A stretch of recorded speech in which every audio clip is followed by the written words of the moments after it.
Hello students, welcome to EduRev. Have you ever wondered what links fish farming, advanced batteries, transport aircraft, a hillside cheese, and molten steel waste? In the next few minutes, we'll unpack 5 current affairs items that matter for UPSC preparation and for understanding policy choices in India. I'll guide you through the facts, the numbers, the problems, and the strategic takeaways in a calm and steady way. Let's begin with fisheries and aquaculture, where the center has asked states to diversify their fish basket to cut risk and boost exports. India is the world's second largest fish producer and supplies roughly 8% of global output.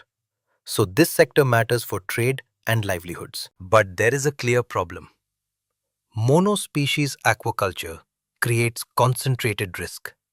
For example, disease outbreaks like white spot syndrome have hit shrimp farms hard. To reduce vulnerability and tap new markets, the government is promoting inland aquaculture and encouraging farmers to cultivate a wider variety of species. 3 species flagged as important for prelims are scampi, tilapia, which is very important, and pangasius. When it comes to shrimp, the major cultivated species is Lithopenes vaname, while policy also emphasizes indigenous species such as Peneus indicus and Peneus monodon, the giant tiger prawn. A technique gaining attention is IMTA, Integrated Multi-Trophic Aquaculture, where multiple species are grown together and the waste of one becomes a nutrient for another. IMTA is eco-friendly, boosts productivity and builds climate resilience,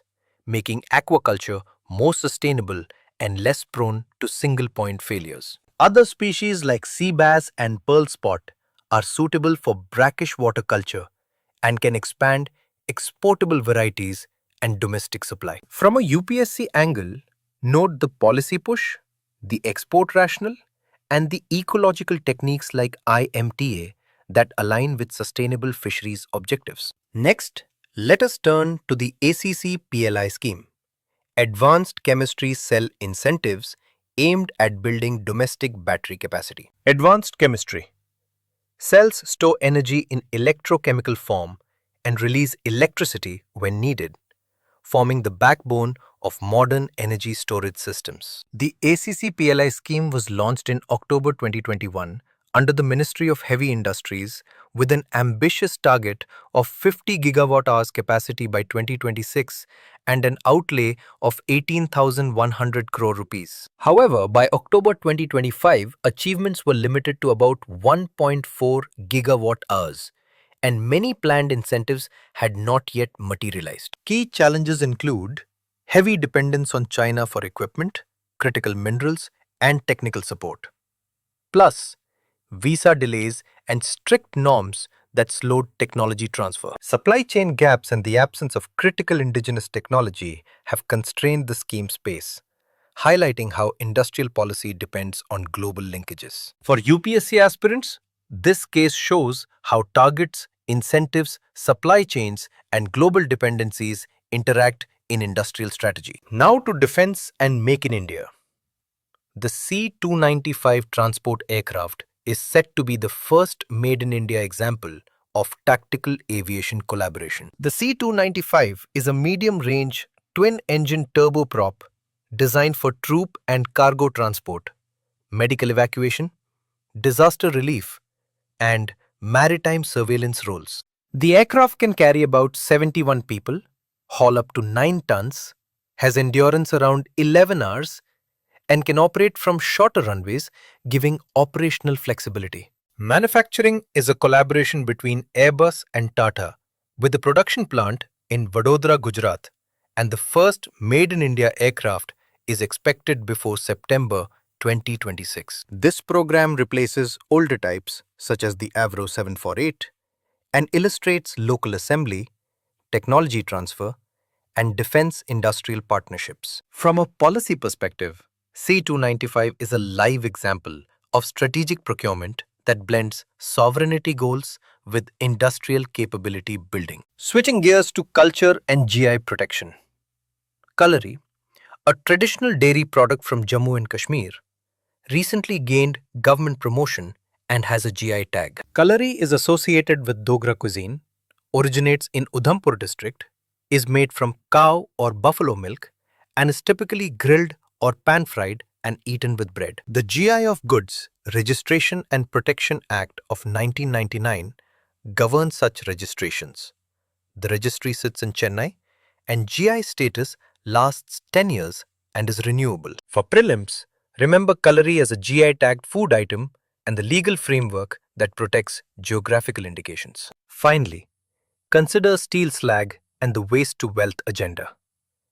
The government suggested using steel slag for hill road construction to repurpose an industrial byproduct. Steel slag is produced during steel making to separate impurities from molten metal and solidifies into an aggregate-like material. Two main production routes are the electric arc furnace and the basic oxygen furnace.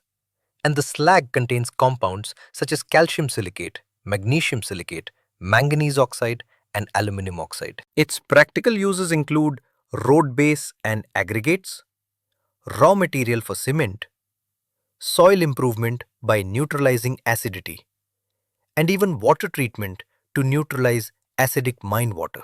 Using steel slag supports circular economy goals and creates sustainable infrastructure solutions, reducing waste and demand for virgin material. To link back to UPSC, note how a technical byproduct becomes a policy tool for infrastructure, environment, and resource efficiency. So what is the key insight across these 5 stories? They all show the same policy pattern.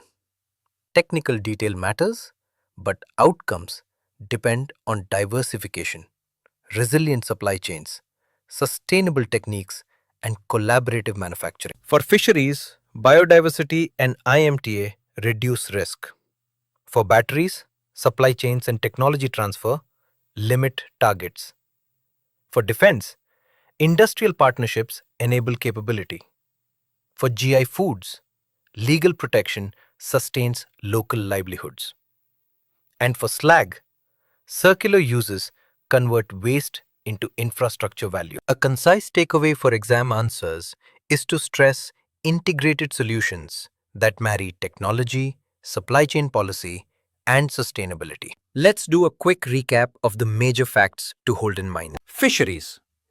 India is the second largest producer, about 8% of world production, and diversification plus IMTA are policy priorities. ACC PLI, launched October 2021, ministry-led, target 50 gigawatt hours by 2026, outlay 18,100 crore rupees, but only 1.4 gigawatt hours achieved by October 2025 due to supply chain and tech dependence issues. C295, medium-range tactical transport, 71% capacity, 9 tons load, 11-hour endurance, Airbus Tata make with Vadodara plant and a 2026 Made in India delivery target. Kalari, GI tagged dairy product from Udhampur in J&K, part of Dogra cuisine, GI law governed by 1999 Act with Chennai registry and 10-year renewable validity. Steel slag, an industrial byproduct usable in roads, cement, and soil and water treatment, supporting circular economy goals and sustainable infrastructure. Before we close, a gentle reminder.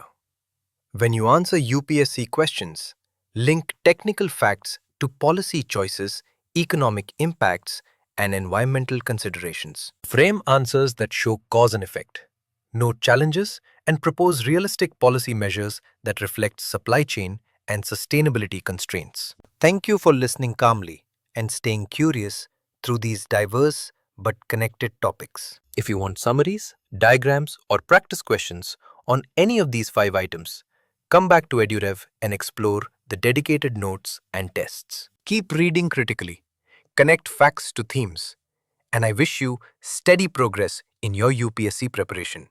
Stay warm, steady, and focused. Goodbye for now, and remember, more clarity and practice await at Edurev.